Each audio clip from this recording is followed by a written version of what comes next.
1,00,000 మంది శివభక్తులతో కలిసి మహారుద్రాక్ష పూజలో పాల్గొనండి. వెంటనే కాల్ చేసి మీ పేరును నమోదు చేసుకోండి. నమస్తే, welcome back to Suman TV.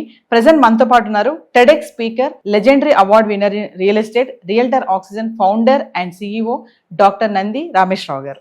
నమస్తే సార్. నమస్తే అమ్మ. సార్, మరి రియల్ ఎస్టేట్ హైదరాబాద్ లో రియల్ ఎస్టేట్ పడిపోయింది అని చాలా వార్తలు వస్తున్నాయి. ఒక పక్క చూసుకుంటే ఒకానొక చోట బాగా రైజ్ అయింది, భూమిలో ఉంది రియల్ ఎస్టేట్ అని ఆ వార్తలు కూడా మనం వింటూనే ఉన్నాము. మరి ఇప్పుడు పడిపోయింది అన్న వార్త ఫస్ట్ తీసుకుంటే, మరి రియల్టర్స్ కానీ బిల్డర్స్ కానీ ఎక్కడికెక్కడ అమ్ముడు అవ్వడం లేదు, అపార్ట్మెంట్స్ కన్స్ట్రక్షన్స్ కూడా ఎక్కడికక్కడ ఆగిపోయాయి అని చెప్పేసి వార్తలు చాలా చూస్తున్నాము. మరి ఒక్కసారి నిజంగా హైదరాబాద్ రియల్ ఎస్టేట్ పడిపోయిందా అంటే దీనికి గల కారణాలు ఏంటి అంటే?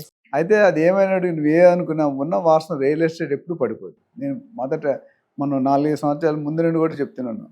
అయితే కోణం మారుతుంది, సైడ్ ఆఫ్ ది కాయిన్. ఇప్పుడు ఎస్ఆర్హెచ్ సిఎస్కే మ్యాచ్ అయింది అనుకో, ఓ పక్క ఎస్ఆర్హెచ్ సింబల్, ఇంకో పక్క సిఎస్కే సింబల్. టాస్ వేస్తే ఏదో ఒక పక్కే వస్తుంది, ఒకలే గెలుస్తుంది, ఇద్దరు గెలరు.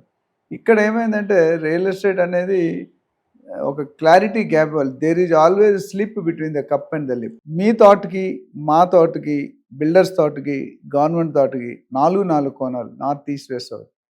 కొన్నిసార్లు మీరు కరెక్ట్ అవుతారు, కొన్నిసార్లు వాళ్ళు కరెక్ట్ అవుతారు.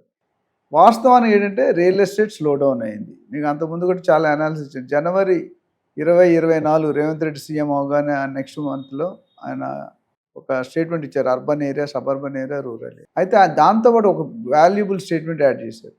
మనకు మున్సిపల్ అడ్మినిస్ట్రేషన్, MAUD అంటే మున్సిపల్ అడ్మినిస్ట్రేషన్ అర్బన్ డెవలప్మెంట్. దానికి మంత్రి ఎవరున్నారు? కేసీఆర్ గవర్నమెంట్లో KTR గారు. ఇప్పుడు ఎవరున్నారు? రేవంత్ రెడ్డి గారే ఉన్నారు. ఎందుకంటే రియల్ ఎస్టేట్లో నా సత్తు, నా పొత్తు, నా టాలెంటు, నా ఎక్స్పీరియన్స్. మీరు ఇప్పుడు అంతా మాట్లాడుతున్నారు పిల్లకాకులు మీరందరూ. నేను 20 సంవత్సరాలు కోకాపేటలో ల్యాండ్ 10-20 లక్షలు కొని విల్లాలు కట్టిన ఘనత నాకు ఉంది. కాబట్టి మీరు నాకు చెప్పగల రియల్ ఎస్టేట్ని ఎక్కడికో తీసుకెళ్తాను. దాని విజన్ సూపర్ విజన్. కానీ అక్కడే ఆ గ్యాప్ వచ్చిందంటే ఆయన అనుకున్న విజన్ ప్రకారం కొన్ని ఛాలెంజెస్ వల్ల, కొంత స్ట్రాటజీ వల్ల వెళ్ళలేకపోయాడు. అప్పుడు ప్రజల్లో ఏమైందంటే ఒక హై అంటే కేసీఆర్ ఉన్నప్పుడు బాగా జరిగింది, అది వాస్తవమే. డెవలప్మెంట్స్ కానీ ఇన్ఫ్రాస్ట్రక్చర్ కానీ దాన్ని వీళ్ళు కంటిన్యూ చేస్తున్నారు. అయితే ఈయన ఇచ్చిన రేంజ్కి జనాలు ఏమనుకుంటే కేసీఆర్ గారు ఉన్నప్పుడు కంటే 10 రెట్లు పెరిగిపోద్ది అనుకున్నారు. అక్కడ గ్యాప్ వచ్చింది. ఎందుకు వచ్చిందంటే ఆయన వచ్చిన నెక్స్ట్ మంత్లోనే చూసుకుంటే జనవరి 2025లో చూసుకుంటే కనుక అప్పుడు ప్రెసిడెంట్ కూడా ట్రంప్ అప్పుడే అయ్యారు జనవరి 20. అయితే ఆ 10 రెట్లు అనేది కనిపించలేదు. కానీ వాస్తవానికి సేల్స్ ఏం తగ్గలేదు. ఎందుకంటే జనవరి 2024లో ఫస్ట్ మంత్లో దాదాపు 38,000-39,000 కోట్లు కలెక్షన్ అయింది. అదే 1 ఇయర్ తర్వాత జనవరి 2025లో 45,000 కోట్లు ఒక్క మంత్ నుంచి చెప్పి. పెరిగిందా తగ్గిందా? పెరిగింది.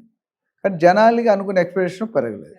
మన ఊహలే, మన ఇష్టం, మన ఇండివిజువల్ నువ్వెంతైనా ఊహించుకోవచ్చు, నేనెంతైనా ఊహించుకోవచ్చు. అక్కడ ఛాలెంజ్లు ఉంటాయి, లోకల్లో ఇబ్బంది ఉంటాయి. మేనిఫెస్టోలో పెట్టినవి చేద్దామనే పెడతారు, కానీ అందరూ పెట్టలేరు. బట్ డెఫినెట్గా అనుకున్నంత పెరగలేదు, ఇది వాస్తవం. కానీ డమాల్ అవ్వలేదు, జీరో అవ్వలేదు, అవదు. రియల్ ఎస్టేట్ 2007-8లో ఒకసారి రిజిస్ట్రేషన్ వచ్చింది వరల్డ్ మొత్తం.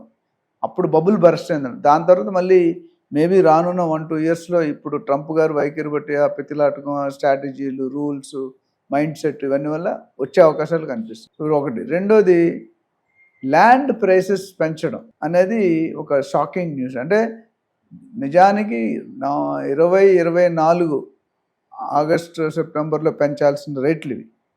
ఎందుకు పెంచలేదంటే ఆ కారణాలకి సరిగ్గా ఇన్ఫర్మేషన్ లేక, రీసెర్చ్ లేక. రీజన్ ఎందుకు రేట్లు పెంచాలని ఎందుకు వచ్చిందంటే వ్యత్యాసం ఉంది. White value, black value. White value అనేది చాలా తక్కువ ఉంటుంది. మీరు ఇప్పుడు 10 కోట్లు మీ ఆయన డబ్బులు సమయం 10 కోట్లు పెట్టి కొనుక్కున్నారు అనుకుంటే 10 కోట్లు చూపిరు మీరు, 1 కోటో 2 కోట్లో చూపిరు. మీరే కదా ఎవరైనా. ఆ 80% ఏదైతే దాని ట్యాక్స్ అవ్వట్లేదుగా. గవర్నమెంట్ నడవాలంటే ఏం కావాలి? మనీ కావాలి, విటమిన్ ఏం. ఎంతకుముందు మనీ మేక్స్ మెనీ థింగ్స్, కానీ మనం మార్చేసాం. Money makes all things.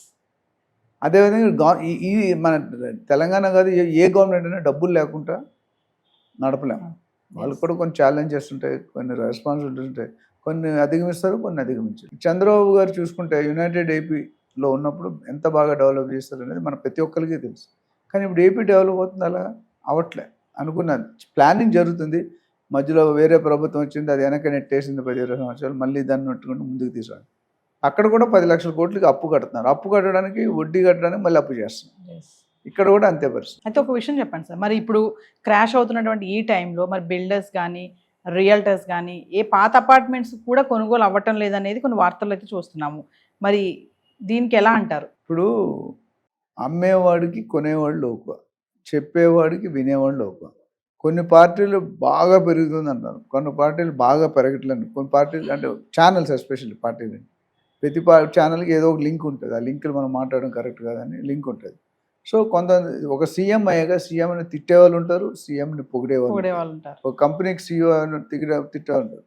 So ఇప్పుడు ఏంటంటే డెఫినెట్గా condition is not so good. But ఈ ఆక్షన్లు మీరు అడిగారు, ఆక్షన్లు అనేది చాలా పెద్ద హిట్. ఎందుకంటే 2019లో 40 కోట్లు ఉండేది, 2023లో 100 కోట్లు అయింది, 100.75 కోట్లు. లాస్ట్ ఇయర్ 177 కోట్లు అయింది, ఈ ఇయర్ 237 కోట్లు, నెక్స్ట్ ఇయర్ అయితే 250-300 కోట్లు. ఆ రేట్లు అనేది తట్టుకోవడం కష్టం, సామాన్యుడు కొనుక్కోలేడు, సిటీకి బయట వెళ్ళిపోవాలి, ఇక్కడ అక్కడ కాదు.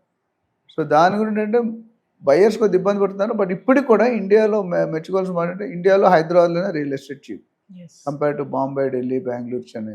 సో కొద్దిగా ఎవరైతే కొనుక్కోవాలనుకుంటారో సిటీలో కోకాపేటలోనో లేదా నాలెడ్జ్ సిటీ రాయదుర్గంలో కొనుక్కోవడం కొద్దిగా కష్టమే. బట్ కొనుక్కోవాల్సిన వాళ్ళు దూరంగా వెళ్ళిపోవాలి.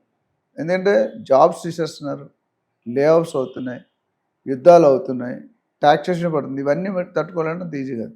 So normal buyer either they may postpone or they will go to bank loan ఎక్కువ తీసుకుంటారు, డబ్బులు చాలా కాబట్టి కంపల్సరీ అన్నాడు. ఈ ట్రేడింగ్ అనే వాళ్ళు తగ్గిపోతారు, స్టాక్ ట్రేడింగ్ లాగా రియల్ ఎస్టేట్ వాళ్ళు ఉంటారు. లాంగ్ టర్మ్ ఇన్వెస్టర్స్ కొనుక్కుంటారు, లాంగ్ టర్మ్లో డెఫినెట్గా సెటిల్ అవుతుంది ఈ points. So we have to wait and see. Impact అయితే ఉంది, ఆ ఇంపాక్ట్ని ఎలా అదేమిస్తారు అనేది చూద్దాం. అంటే 1 వీక్ బ్యాక్ చూసుకుంటే సార్ మనకు చాలా న్యూస్ పేపర్స్లో ఆర్టికల్స్ వచ్చాయి, మీరు కూడా చూసే ఉంటారు, చాలా ఛానల్స్కి వెళ్ళారు కూడా మీరు. రియల్ ఎస్టేట్ మళ్ళీ భూమిలో ఉంది, రాయదుర్గ్లో ఇన్ని కోట్లకి అమ్ముడైపోతున్నాయి, చాలా హాట్ కేక్ లాగా వెళ్ళిపోతున్నాయి అని చెప్పేసి కొన్ని వార్తలు కూడా రావడం చూసాము. మరి ఓ పక్కన తగ్గుతున్నాయి అంటున్నారు, ఓ పక్క పెరుగుతున్నాయి అంటున్నారు. హైడ్రా అనేది హైడ్రామా అన్నారు, హైడ్రా పెట్టడం తప్పు, హైడ్రా పెట్టే విధానం తప్పు. సో పాజిటివ్ నెగిటివ్ రెండు చూసుకోవాలి. కొన్నాటిలో డిఫరెన్స్ వాల్యూ తగ్గించడం వల్ల బ్లాక్ మనీ తగ్గి వైట్ మనీ పెరుగుతుంది, ఆ వైట్ మనీ పెరిగి తద్వారా నీకు ఇన్కమ్ పెరుగుతుంది. అందుకని మేమేం చేసాం, స్టాంప్ డ్యూటీ పెంచొద్దని చెప్పి బిల్డర్స్, రియల్టర్స్ అందరు సజెషన్ ఏంటంటే స్టాంప్ డ్యూటీ పెంచకండి, ఓన్లీ బేస్ ల్యాండ్ వాల్యూ పెంచి అది ఒక విధంగా పాజిటివ్ ట్రెండ్. ఎందుకంటే 10 కోట్లు చూపించేవాడు ఇప్పుడు 40 కోట్లు 50 కోట్లు చూపిస్తాడు అదే ప్రైస్కి అదే ప్లాట్కి. సో దానివల్ల ఏమంటే గవర్నమెంట్కి ఇన్కమ్ పెరుగుతుంది, బయర్కి డిఫికల్టీ ప్రూఫ్ ఆఫ్ ఇన్కమ్ చూపించుకోవాలి, సెల్లర్ కూడా ఒక ప్రాబ్లం క్యాపిటల్ గెయిన్స్ పడతాయి. సో ఈ రెండింటిని అడ్జస్ట్ చేసుకుంటే గవర్నమెంట్ ఏమంటే స్టాంప్ డ్యూటీ పెంచకుండా తగ్గిమన్నాం. ఆల్రెడీ 7.6% ఉంది, దాన్ని 4 or 5 చేయమన్నాం. లేకపోతే ప్రజలకి 2 విధాలు అటాక్ అవుతుంది.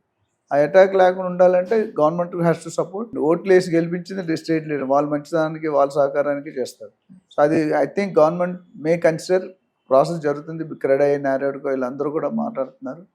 తగ్గుతుందని ఊహిస్తున్నాం, తగ్గితే మంచిది. అంటే దేశంలో అన్ని ప్రధాన నగరాల్లో కూడా ఇలానే ఉంది సార్ పరిస్థితి, ఓన్లీ హైదరాబాద్లోనే అనుకోవచ్చు? కొంతవరకు ఓన్లీ హైదరాబాద్లోనే ఓవరాల్గా డల్ ఉంది.